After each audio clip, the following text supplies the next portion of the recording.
Welcome back. Well, as many of you may know by now, RadioShack is completely going out of business, and I actually just stopped by my local shack, which I thought had closed, but they just revamped it like they did most of the stores.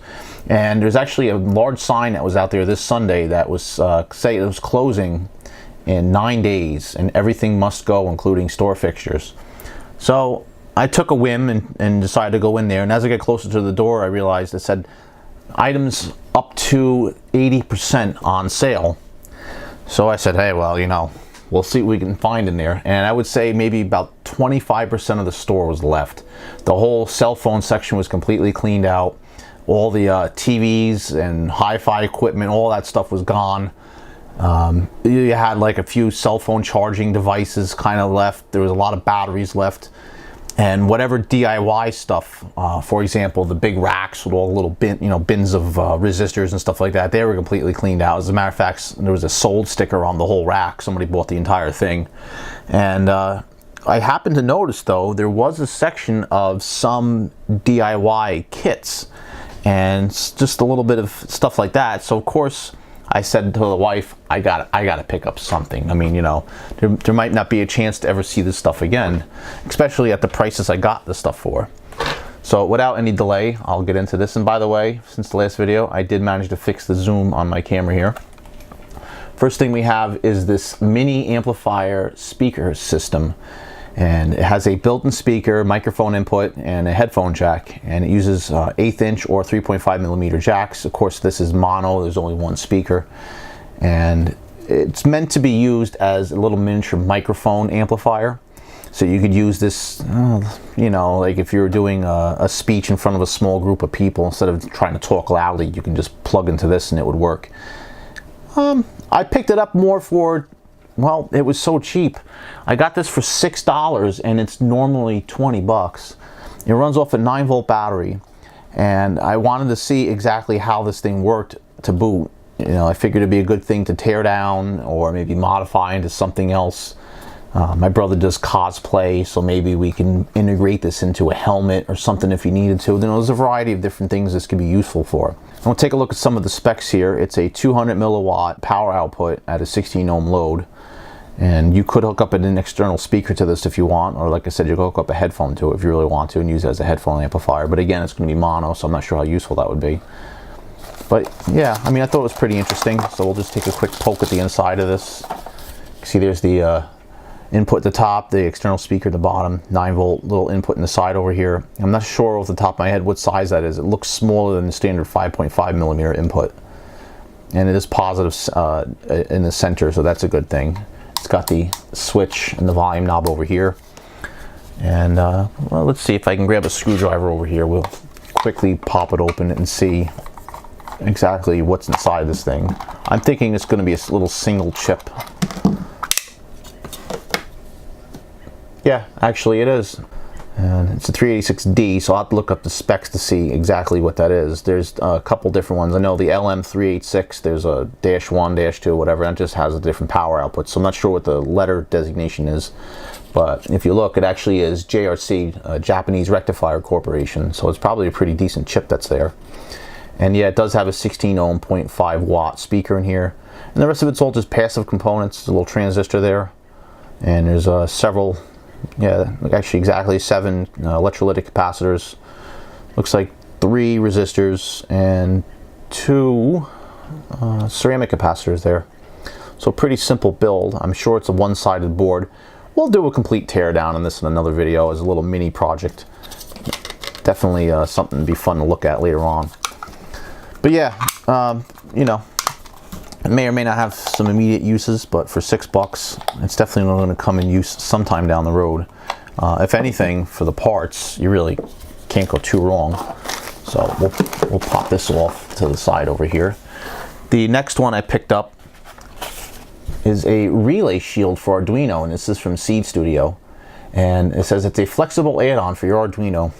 And well, you can always use parts of the Arduino. I don't do a whole lot with it, but I do want to be able to play around with that stuff. You know, I have so many little projects here to work on. This is just another one that's going to sit in the back burner for a little while. I do have, if you remember, I have the prototyping shield that we picked up pretty recently in a mailbag video, and then a long time ago, before this channel started, I built the 3x3x3 LED cube shield, actually another RadioShack project.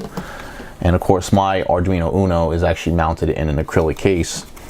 But if you want to see what this looks like, we'll pop it out real quick. And there's no instructions or code or anything else in the box, it's just an empty box. But yeah, it's a pretty nice little shield over here. We got 4 good sized relays on here. And if you look, it has a 10 amp 30 volt DC rating, but they also mentioned that it can do 7 volt at 250 volt AC and 120 volt AC 15 amp. But the packaging just has the 10 amp 30 volt DC rating, so I'm not 100% sure if you'd want to run AC through this. I don't really see why you couldn't.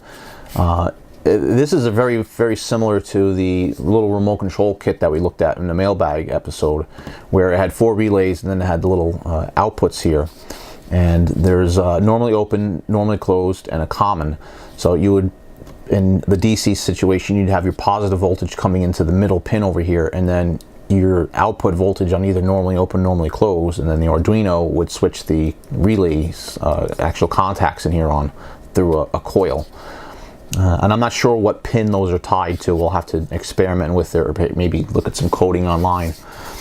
But it could be very useful for controlling definitely some circuitry. Now you only have so much output on these channels normally through the standard Arduino, so this is going to give you a higher amperage output. Immediately I can't think of anything I would use this for. In the case of the little remote control system I'm going to use for the van, it's very similar, so you'd have to have some kind of a controller interface for this to use something remotely. But if we want to use software to control something, maybe like the Halloween project I built, where we use the Arduino to turn on the little blinky LEDs, we can do something like that with larger incandescent style bulbs. Or there's a variety of different things you can use for it, or motor controls. You know, there's a few different things. But it came in this nice foam pad, which is cool. And the thing I like about this, it actually uses the rounded off actual contacts on here. So when you plug this into the board, it really makes a nice contact, and they go in there pretty easily. So there you go. And what's nice is it has a little header over here as well. So it's a pretty nice actual board, and even like using the Arduino here with the acrylic case on it, it fits really nicely. And it comes off just as good too, which is important. I have a hard time with that guy there sometimes coming off. But if you look, they actually have a little plasticky shield on here to prevent this from shorting out. And you can even see the contacts that they have running over to the boards over here. It actually has some nice soldering on there. So this would actually be solder that's right on top of the actual trace. They wouldn't put the solder mask on it, and that's just to beef up the connection so you can get more current through it, essentially is why they do that. But yeah, it's actually really nicely designed and engineered. And it's a Seed Studio, and that's Seed with 3 E's in it. And it has a little open source icon on here, so of course, you know, you could program this any way you'd want to. I mean, it is Arduino after all. But yeah, we'll have to again, we'll have to play with this one day and see the potentials we can do with it. See if I can find some code with it. I do plan on doing quite a large Arduino style video in the near future, so we can actually take a look at the different things that it does. The next item I got, which is another kit. This is a color organ kit. So if you can actually picture this, you have treble, mid, and bass. So what you do is you hook up an audio input into this, and you would want some kind of a splitter cable so you can come in and out, and these different bands will react to the music. And I thought this was a pretty neat little build. I've always wanted to build one of these, and considering the kit, it's pretty awesome. Oh, and before I go too further, because I know I didn't mention it, the price on this relay shield, I got this for $5. They were selling it for $25 originally on the shelf, so I thought that was a steal. That was kind of one of the things I picked it up for, because I said, for $5. And this kit here, I got this for $10. This was also selling for $25. So again, a great steal. And this is actually one of the ones that happened after the rebranding. So you can see custom manufactured in China for General Wireless Operations Incorporated, doing business as RadioShack, Fort Worth, Texas. So this is what happened after I think after they claimed bankruptcy, and Sprint ended up buying half the store to put their phones into, and then the rest of it was kit stuff kind of like this. And after I picked this up, well, the wife and I were there, I said to her, it's a shame because it's kind of like too little too late. You know, they had this whole thing planned out the wrong way, and well, they were doing a good job with this stuff back in the day, and they kind of got away from it. They went into the consumer market, and you know, you didn't have a place anymore to go pick up your little resistors and stuff like that. And, well, I know there's not really a market for that kind of stuff everywhere, and I'm sure the internet kind of killed them out and that kind of stuff, but it's a shame because it used to be nice getting all these little kits and stuff like that there at one point. But if we look at this kit, it's really nice. I love the board on this. It's got a nice solder mask on it, very clearly marked. Of course, they don't have the values on here, but you know, there's going to be instructions for that. But yeah, very nice board. This is going to be a lot of fun to build. We'll do this one in a separate video. This will take, you know, quite some time to build on its own anyway. But one of the things I liked about this kit, all the components are in individual bags and they're marked. I thought this was amazing. Usually all this stuff is just thrown in one bag, or not in a bag at all, it's just in the pouch. So whoever put these together, you know, they definitely did the right thing, I think. But again, it's too little too late. They you know, they should have came out with this stuff a little earlier. They should have had some nicer things back in the day. I mean, I know I have a lot of RadioShack items. In fact, I used to work there. I don't know if I've ever mentioned that before, but I kept my name badge. It's going to be a relic soon. But yeah, it's a nice kit. And what's nice is you don't really need the instructions to put this together, because it tells you right here, U2. So you just go to the board and you find what U2 is, and you just solder that component in. Pretty simple. So everything's like that. If you look, here's all the resistor numbers right here. Bam. So you just go ahead and assemble it. I mean, really not that hard, but they did give you a full set of instructions. There's actually two languages. This is Spanish and this is English. I mean, that's awesome. That's more than you get with most kits. Well, most kits that you don't get cheaply. You get a kit from China or something like that, and you get all the components, but like my little Tesla coil that I built in the last video, there was no instructions. They luckily had pictures on the eBay listing I got it from, and it was actually from Taobao originally. I haven't looked on the website to see if they had instructions on there as well, but I'm assuming they would. But anyway, yeah, pretty cool. Oh, and the last thing I got, AAA batteries. And I'll mention this because they were buy one, get one free. Normally $6 a pack. I got it for $3.50 for 2 packs. And they had a bunch of them on the counter there. I said to the wife, I might as well pick them up.